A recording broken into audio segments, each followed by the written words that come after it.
దీనిది ప్రశ్నకి సమాధానంగా రాకుమారి ఏమీ చెప్పింది. ఆమె సిగ్గుతో తలవంచుకుని మెల్లగా ముద్దు అని చెప్పి రాజువైపు చూడకుండానే లేచి వెళ్ళిపోయింది.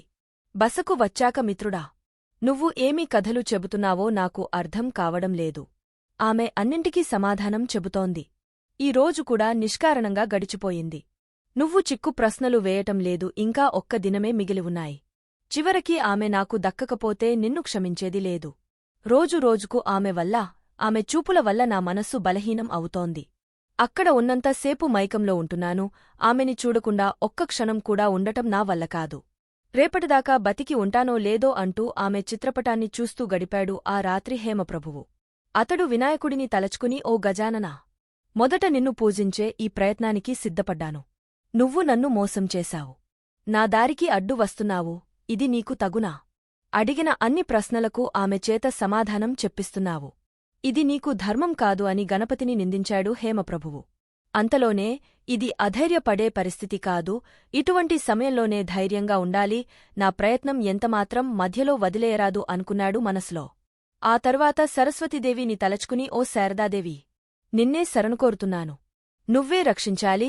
నువ్వు దయదలచి నా ప్రియురాలిని తాత్కాలికంగా తబ్బిబ్బు అయ్యేటట్టు చూడు, లేదా ఆమె జవాబు చెప్పలేని చిక్కు ప్రశ్న తోచేటట్టు చెయ్యు. ఈ ఉపకారం చెయ్యు తల్లీ, జగజ్జనని అని మనసారా కోరుకున్నాడు. సరస్వతీదేవికి రాజుమీద దయకలిగింది. అతని మనసులో ఒక మంచి ఆలోచన వచ్చింది. అది తోచగానే రాజుగారు ఆనందంతో ఒక గెంతు గెంతారు. హమ్మయ్య! దేవి అనుగ్రహం నాకు దక్కింది. చంద్రకళాదేవి నాకు దక్కినట్టే అనుకుంటూ మిత్రుడి దగ్గరికి వెళ్లాడు. ఏ చిక్కు ప్రశ్న వెయ్యాలో దీర్ఘంగా ఆలోచిస్తున్న దీనిది దగ్గరకు వెళ్ళి, ఇక నువ్వు ఆలోచించాల్సిన అవసరం లేనేలేదు. ఈసారి నేనే ఓ సమస్యని రాకుమారికి ఇస్తాను అన్నాడు హేమప్రభువు. అందుకు దీనిది సంతోషించి, చాలా మంచి విషయం చెప్పావు. కాని దానికి ముందు సాధకబాధకాలు మనం చర్చించుకోవాలి అన్నాడు దీనిది. నువ్వు అడిగే సమస్య ఏంటో ముందు నాకు చెప్పు అన్నాడు దీనిది. రాజు నవ్వి, నాకు నేనే ఒక సమస్యను, ఇదే ఆమెని అడిగి దీనికి ఏమి చెయ్యాలో ఆమెనే పరిష్కారం అడుగుతాను. ఆమె సమాధానం ఇస్తుంది కదా, ఆ సమాధానాన్నే రేపు ఓ ప్రశ్నగా ఆమెకి వినిపిస్తాను. దానికి ఆమె సమాధానం చెప్పలేక ఓడిపోతుంది. తప్పకుండా పిట్ట వల్లో పడినట్టే అన్నాడు ప్రభువు. దీనిది ఇది విని చాలా సంతోషం ప్రభూ. మహారాజుకి జయం నిశ్చయం. ప్రేమకు గల శక్తి చాలా అద్భుతమైనది. అది ఒకప్పుడు బుద్ధిని మందబారుస్తుంది. ఒక్కొక్కసారి చైతన్యం చేస్తుంది. ఒకప్పుడు నిన్ను ఆలోచనాహీనుడిని చేసింది. ఇప్పుడు మళ్లీ నిన్ను అదే ప్రేమ ఆలోచనాపరుడిగా మార్చింది. మొదట నుంచి నేను గమనిస్తూనే ఉన్నాను. రాకుమారికి మీ పట్ల చాలా ప్రేమ ఉంది. అది నేను గమనించాను. అది రోజు రోజుకి పెరుగుతూ వస్తోంది. ఆ రహస్యం నీకు కూడా తెలుసు. ఆమె అంతటా ఆమె నీ వల్లో సంతోషంతో పడుతుంది. నేను ప్రశ్నించినప్పుడు ఆమె కాస్త కఠినంగా ఉన్నా, నువ్వు ప్రశ్నిస్తే ఆమె మెత్తబడుతుంది. ప్రేమ ఉన్నచోట ప్రవర్తనలో మార్పు ఉంటుంది. రాజా, నీకు విజయం తథ్యం అన్నాడు దీనిది. ఎప్పుడు సాయంత్రం అవుతుందా, చంద్రకళను చూస్తానా అని తహతహలాడుతోంది రాజు మనస్సు. పగలంతా ఉద్యానవనంలో తిరిగి దీనిదిని తీసుకుని ఆ రాత్రి చంద్రకళాదేవి ముందుకి వెళ్లే సమయంలో, మిత్రుడా, ఈ దినం నువ్వు ఒక్కడివే రాకుమారిదేవి దగ్గరకు వెళ్ళాలి. నీవెంట నేను రాను. ఈ రోజు నీవెంట నేను ఉండకుండా ఉండటమే నీకు మంచిది. ఇది నమ్ము మిత్రమా. మిత్రుడు దూరంగా ఉన్నప్పుడే మైత్రి ఎక్కువ ఉంటుంది. దీనికి సోదాహరణంగా ఓ కథ చెబుతా విను అన్నాడు దీనిది. అందుకు రాజు, మిత్రమా, ఇది కథలు వినే సమయం కాదు.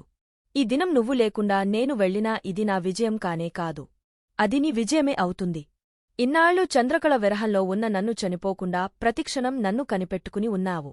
నేను విజయశిఖరాన్ని అధిరోహించడానికి నువ్వు చెప్పే ప్రతి కథ నాకు ఉపయోగపడింది అని మిత్రుడిని ప్రశంసించాడు. ఆ మాటలకు దీనిది నవ్వి, సరే ప్రభూ, నా కథను నువ్వు వినకపోయినా విన్నట్టే తోస్తోంది నాకు. అన్నట్టు సమయమైంది. రాకుమారి నీకోసం ఎదురుచూస్తుంది.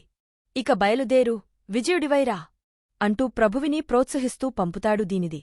ఆ రోజు ఆమె కట్టుకున్న నీలి రంగు చీరను ధరించి, రంగురంగుల రవికెను ధరించి, దానికి సరిపడా కరీటం, ఆభరణాలు ధరించి వేదికను అలంకరించిది చంద్రకళాదేవి. ఇంకా హేమప్రభువు రాలేదే? ఎందుచేత? అతని రాక కోసం ఎదురుచూస్తూ వేదిక దిగే రాబోతున్న రాకుమారికి ఎదురుగా వస్తున్న హేమప్రభువు కనిపించాడు. అతన్ని చూడగానే సిగ్గుతో తలవంచుకుని సిగ్గుతో వెనక్కి వెళ్ళిపోయింది. రాజు ఆమె వద్దకు వెళ్లి అభివాదం చేసి, రాకుమారి, ఒకానొకప్పుడు ఒక రాజు ఉండేవాడు. ఆ రాజు అందగత్తె అయిన ఓ రాకుమారిని వివాహమాడదలిచాడు. అయితే తాను సమాధానం చెప్పలేని ఓ సమస్య అడిగిన తర్వాతనే అతడిని వివాహం చేసుకోవడం సాధ్యమని ఆ రాకుమారి ఒక నియమం పెట్టింది. నువ్వు ప్రతిభ కలదానివి కాబట్టి ఎటువంటి సమస్య ఇస్తే ఆమె సమాధానం చెప్పలేదో చెప్పు రాకుమారీ, ఆమెని ఏ ప్రశ్న అడగవచ్చో చెప్పు అన్నాడు రాజు.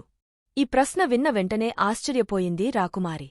చివాలున లేచి నిలబడి తన మెడనున్న మణిహారాన్ని ఆ రాజు మెడలో వేస్తూ ఇలా అంది. మీ రూపం ఈ మణిహారంలో కొన్ని వేలసార్లు ప్రతిబింబించింది. ఆ ప్రతిబింబ నా కన్నులలో, నా మనసులో కనిపించి తబ్బిబ్బైనట్లు చేసింది. మీ ధ్యాస తప్ప నాకు వేరే లోకమే లేదు అని చెప్పి సిగ్గుపడుతూ తల కిందకి దించుకుంది. హేమప్రభువు ఆమె చెవిలో, రాకుమారి నువ్వు నా హృదయాన్ని దొంగిలించావు.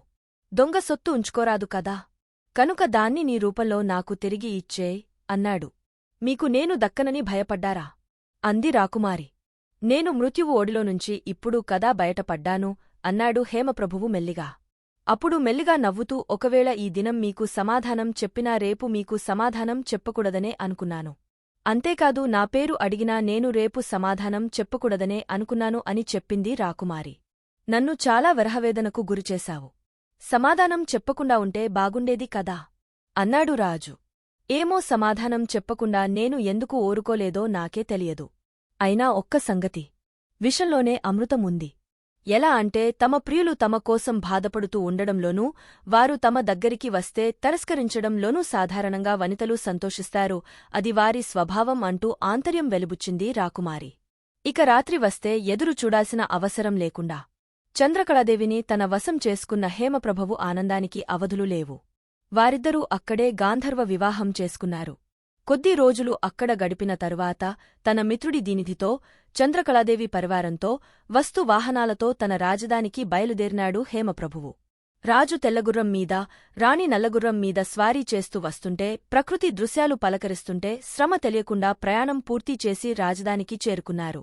స్త్రీలంటే గిట్టని తమ ప్రభువు వివాహం చేసుకుని రాజానికి వస్తుంటే ప్రజలు మహావైభవంతో ఎదురెళ్లి స్వాగతం చెప్పారు.